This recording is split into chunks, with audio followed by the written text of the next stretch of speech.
Hi everyone, Julia here with a card for Casual Friday designs. And today I wanted to do everything but casual but be really elegant. So I'm gonna do some full gold foiling. I'm using the bubble box die and the floral stamp from the stamp set called Truth Is. But before I can get into that, I'm going to spend a few minutes putting down double-sided adhesive onto this piece of cardstock, and I'm using my grid mat to make sure that it is evenly spaced. And you can, if you have double-sided adhesive sheets, you can cut them down so you have stripes. And I'm pulling off only like a few stripes at a time, the backing paper of a few of those, because doing the entire card at once or the entire panel at once would just be such a mess. And I'm putting down Gilding Flakes onto this adhesive. It's double-sided adhesive tape, so it's sticky on both sides. One of them is adhered to the paper, and the other one I exposed when I peeled off the backing paper. And I'm simply putting down the gold flakes and making sure that they're stick. And I'm working my way through the entire card. If you have a foiling machine, you could probably do the same thing, but I do not have one, or at least at the time that I did this video I didn't have one.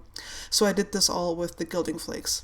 And after I had adhered the Gilding Flakes, I came on with the scrubby tool, and it just takes off all the excess. So now I have smooth golden stripes, which look really interesting because of the different gold tones in those flakes. I used the bubble box die to cut a window into this panel. And now I grab my card base and I'm adhering a piece of watercolor cardstock to this card base. I set the gold thing aside for now. Well, actually, here it is again. And I'm putting down just some foam, not foam tape, just regular fun foam. Why didn't I do gold foam tape? Oh yeah, I wanted to save money. Yeah. So I had scrap pieces of foam lying around. So I was like, okay, I'm just going to use these because I can put glue onto them and they will just stick perfectly. So I can save some foam tape. Making sure that the die that I have adhered to the watercolor cardstock is lined up with the paper, and I basically embossed it into the watercolor cardstock to have a frame to make it look more interesting. You won't see much of it after the card is finished, but I figured what the heck, it looks cool. Since I will be watercoloring, I'm using archival ink by Ranger to stamp my image, because archival ink doesn't bleed when you go into it with water, which is kind of the requirement when you do watercoloring, I guess. So I'm stamping the image, pressing down really well so I get a good impression on the slightly uneven cardstock, because watercolor cardstock is usually not completely smooth. I like the textured side because it just gives more interest, I feel. And I did prepare masks for these flowers, but first I'm going to stamp them where I will not be needing the mask right away, saving myself some work at least. Now I'm putting down these masks. Of course, I'm not masking off the stem because, that's just a solid black line, but the petals, I want those to be masked off and protected. And then I can go in and I can do the rest of my stamping, and then when I peel off the masks, you see that it's actually much less of a chaos than you would expect. And I also stamped my sentiment right away because, as you know, I tend to forget that. So I thought, let's do this right away, and then I cannot forget that. These are the 3 colors I'm going to be using for my coloring. Those are the stress markers.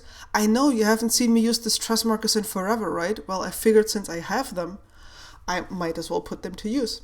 So I'm putting down only a tiny little bit of color, and then I'm blending this out with my brush. I didn't want to have intense coloring on this piece. I wanted to have very subtle colors, just a very light wash, and I know I will be intensifying this color later on with the orange. So I really want this to be super, super light, and I'm not even drawing this color out the entire petal. I'm stopping about 2/3 of the way, and then I come in with a clean brush that only has water, and I'm blending that out. So then I come in with the orange colors, and the colors are listed in the video description below.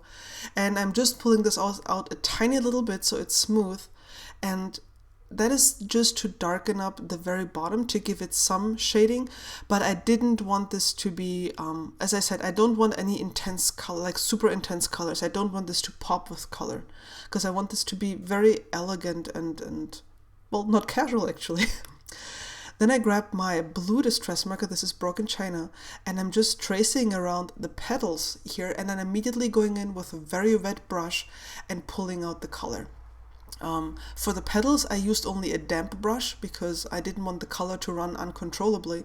But since I do not want to have a distinct border around the flowers, I'm using a very wet brush to blend out the blue. If you would only use a damp brush here, you might end up with a distinct border, and I did not want that. And I like how the blue later on dries because I used so much water. You have these typical edges to the color that you only get from watercolor. I'm just progressing around the entire image here, filling in, well, the blanks and trying to work quickly because, as I said, I feel once this dries, you get a distinct border, and that's not what I wanted. Once I was done, I was very carefully running some tape around the edges of my piece here because now it's time to put that gold panel on top of it, just like I did here. And I think it just looks fantastic. You have those very soft colors and then the elegant golden panel on top of it. Here's a close-up of it. And I also added some sequins by Pretty Pink Posh for additional interest. Thank you so much for watching. I hope you enjoyed the video, and I'll see you again soon. Bye!